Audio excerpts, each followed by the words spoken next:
I'm posting again about books. Ken Whyte and I have had an exchange about an article, a series of articles that he wrote about libraries and their impact, he alleges, on declining book sales, declining author incomes. And his argument is based on a correlation that he perceives between library closures and increased book sales. He relies almost entirely on American stats to make that argument.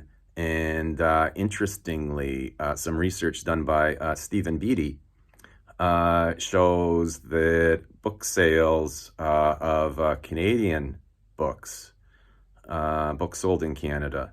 By the way, at this point, I should probably clarify that there is a distinction to be made, and I'm going to come back to this in just a minute, but there is a distinction to be made by books sold in Canada and books published written by Canadian authors and or books published by Canadian-owned publishing houses. It's an important distinction too, as we'll see in a moment. In any case, in the midst of all this, Peter Bailey, a librarian out in Alberta, I believe, who disagrees quite strongly with Kenneth, has argued that libraries, in fact, help foster literary culture. They help foster readers. That's certainly, speaking anecdotally, that's certainly been my experience growing up. That has been what I've heard from other writers. I brought up this topic very recently in conversation with a Canadian writer, and he said, I thought rather pithily, that people who go to libraries buy books, and people who don't go to libraries tend not to buy books.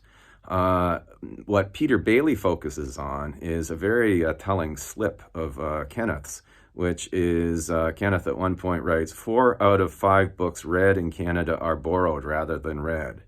And Bailey remarks, exactly, not every loan of a library book equals lost sale.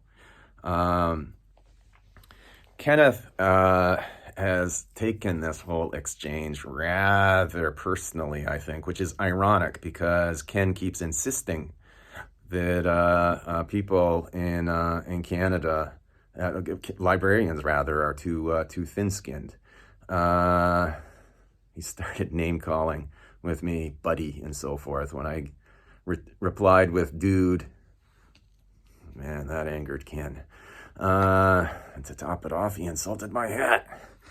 In any case, from point of view of a serious argument, a serious analysis of statistics, I think that what we have to do is sort of settle down a little bit and make these national distinctions.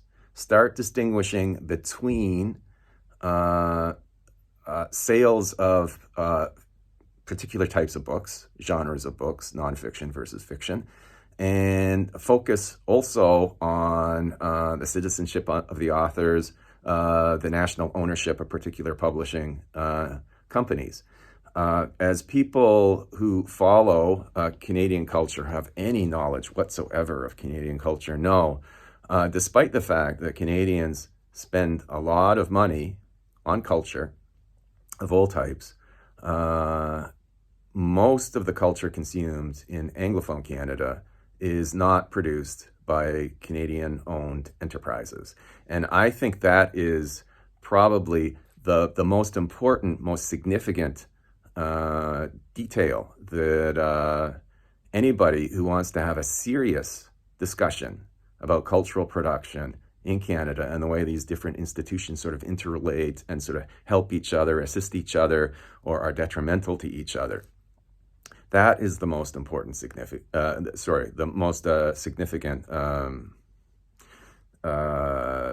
statistic that you can keep in mind. According to a very good study entitled More Canada, the number of books and magazines sold in Canada that are produced by Canadian-owned enterprises was traditionally 25% approximately. And that number, that percentage, has slipped to around 12.5%. So in other words, close to 90% of the book and magazine culture that's consumed within Canada, and we're speaking here specifically of anglophone Canada, car les francophones n'est pas si colonisé culturellement que les anglophones. If we're going to focus specifically on those facts and figures, I think a lot more clarity comes to these conversations. And I think the conversations become genuinely helpful. I think, with all due respect to Ken Whyte, I think he's fighting a lost cause. And I think that what he is arguing for could very easily, despite the fact that he bends over backward to sort of insist on his own personal love of libraries, that his campaign could easily be twisted around and misconstrued by politicians who would love to cut libraries altogether. Ken lives, as far as I know, in Ontario, and there is an Ontario politician who has a personal hatred for libraries.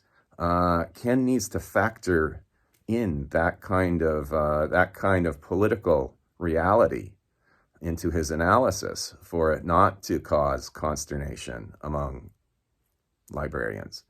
That particular politician is named Doug Ford, and Ken knows very well who he is. And I really think that Ken is obliged to start factoring in that kind of political reality in order for him to sort of understand why it is that emotions are so high. And also, it would help explain why it is that libraries are quite keen to show that they are popular with patrons.